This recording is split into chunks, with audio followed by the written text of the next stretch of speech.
شوكولاتة. كريمة الشوكولاتة شلال يتدفق من الشوكولاتة، من الطعم الحلو، من الإحساس بالفرحة، الإحساس بالانتعاش. حنونة، الحاجات دي غالية، هنعملها سندوتشات لولادنا ازاي؟ هتعمليها سندوتشات وهتغرقيهم طول الأسبوع بأقل تكاليف، بوعدك. تكاليفها بسيطة جدا، عمرها ما هتكلفك على بعضها كده تقريبا 20 جنيه، وان زادت شوية. انت عارفة الكمية دي قد ايه؟ دول كيلو شوكولاتة كريمة للفرد، على السندوتشات، على الكريب، على التوست، على اي حاجة. بصي القوام بتاعها، وهتعمليها بكل بساطة في 3 دقايق وبس. ايه رأيك بقى؟ صباح الفل. تعالي. ايوه انت تعالي. مش انت اللي عندك ولاد في مدارس وعماله تشكي كل يوم هجيب منين هجيب منين؟ وانت مش لسه عندك ولاد ما دخلوش المدرسه؟ برضو تعالي. يعني انت ما تجيش عشان عندك ولاد سنهم كبير؟ لا تعالي. اللي هنعمله النهارده للكبير والصغير، للي في مدرسة واللي في الجامعة، وحتى الولاد اللي في الحضانة بيموتوا فيها. يلا تعالي سوا نعملها مع بعض، اقتصادية. وخلي بالك انا عاملة الطريقة الاصلية وهسيب لك الرابط بتاعها، بس النهاردة هعملها لك بطريقة اقتصادية موفرة جدا عشان تعملي كميات كبيرة وتخليها عندك وكل يوم تلحوسي السندوتشات. يلا تعالي. مع بعض بالراحة هنشوف مقاديرنا ايه. باكو لبن نيدو، الباكو ده ب5 جنيه. باكو كابتشينو بندق، وضروري يكون كابتشينو بندق لان بيبقى فيه اسانس البندق او روح البندق.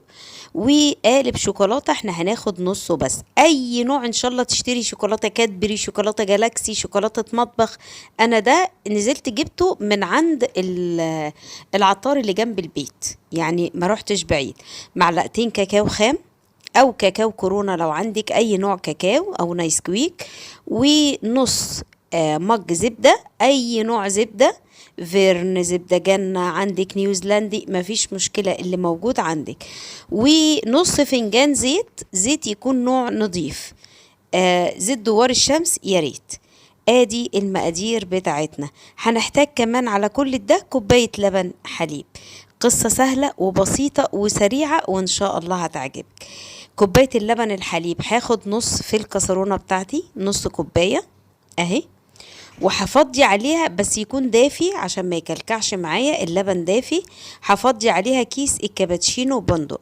الكمية اللي انا بعملها دي هتديني كيلو من كريمة الشوكولاتة، او الشوكولاتة اللي هي شبيهة النوتيلا او بديل النوتيلا، بس دي اقتصادية جدا بدون بندق. وزي ما قلت لك انا عاملاها بالبندق ب100 جرام بندق، لو عايزة تشوفيها باذن الله هسيب لك الرابط.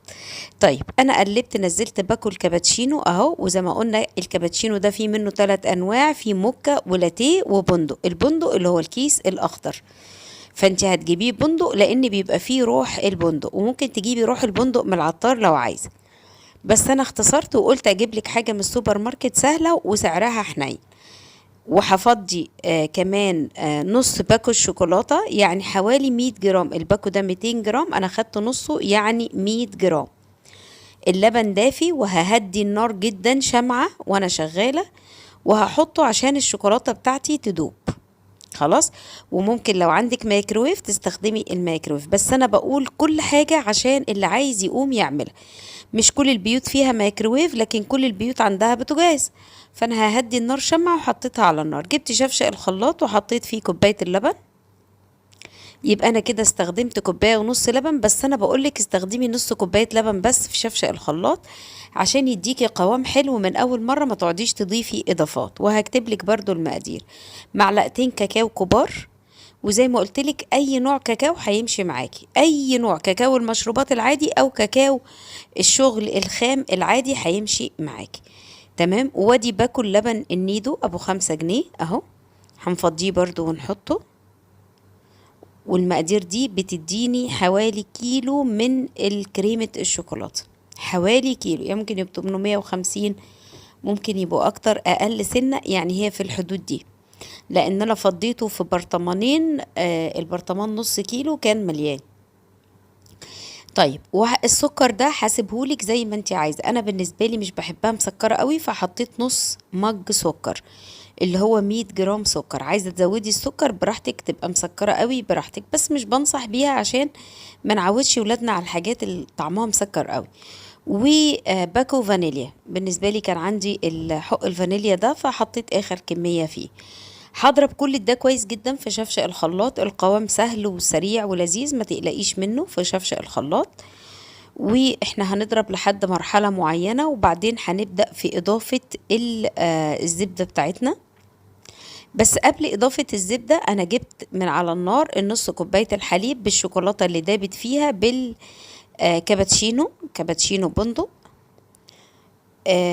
لو حد حاسس ان انا بقول المعلومات اكتر من مرة، لان في ناس بتجري الفيديو فمش بتشوف كل المعلومات، فبحاول احطها في كل مكان عشان انا نفسي الناس تجرب. والله نفسي الناس اللي ولادها بيحبوا سندوتشات الشوكولاتة النوتيلا، بيحب ياخدوها معاهم المدرسة الصبح، يجربوا.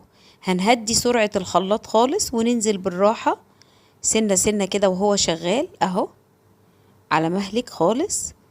الخلاط شغال على سرعة هادية لحد ما نزلت بالكوباية. خلي بالك انا مسرعة الفيديو، يعني انا نازلة بسرعة اقل من دي بكتير.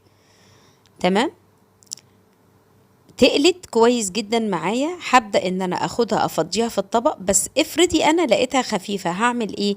هضربها بالمضرب اليدوي.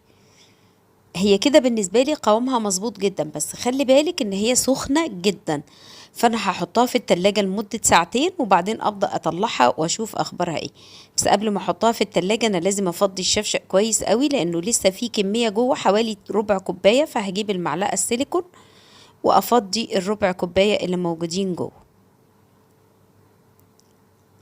انا كده رحت على الحوض جبت المعلقة السيليكون من الباسكت بتاع المعالق، وهبدأ ان انا افضي الحبة اللي موجودين جوه. معلش برضو حتى لو متكلفة قليل، حرام ان انا ارمي اي حاجة.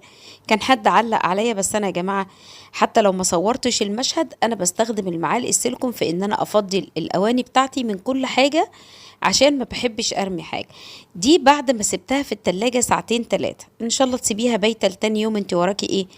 وبايته في الطبق كده لسه ما عبيتهاش في برطمانات. انا عايزه اوريكي هي قد ايه كريميه وقد ايه بتمشي معاكي في الساندوتش. مش محتاجه ان انت تسخنيها ولا محتاج، يعني قوامها المره دي مظبوط جدا جدا جدا اهو.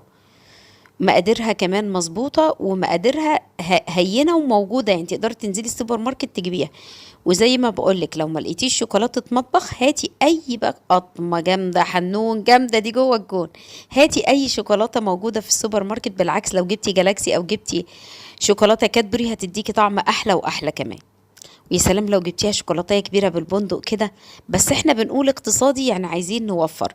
الكميه دي طبعا انا مش عارفه انت عندك ولاد قد ايه، بس هتكفيكي وقت كبير تعملي لهم منها كل يوم سندوتش حلو مع السندوتش المالح اللي انت بتعمليه.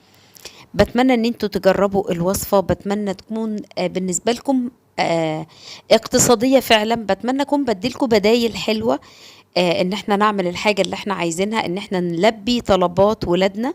وبتمنى ان انتوا تعملوا لي لايك. والسلام عليكم ورحمة الله.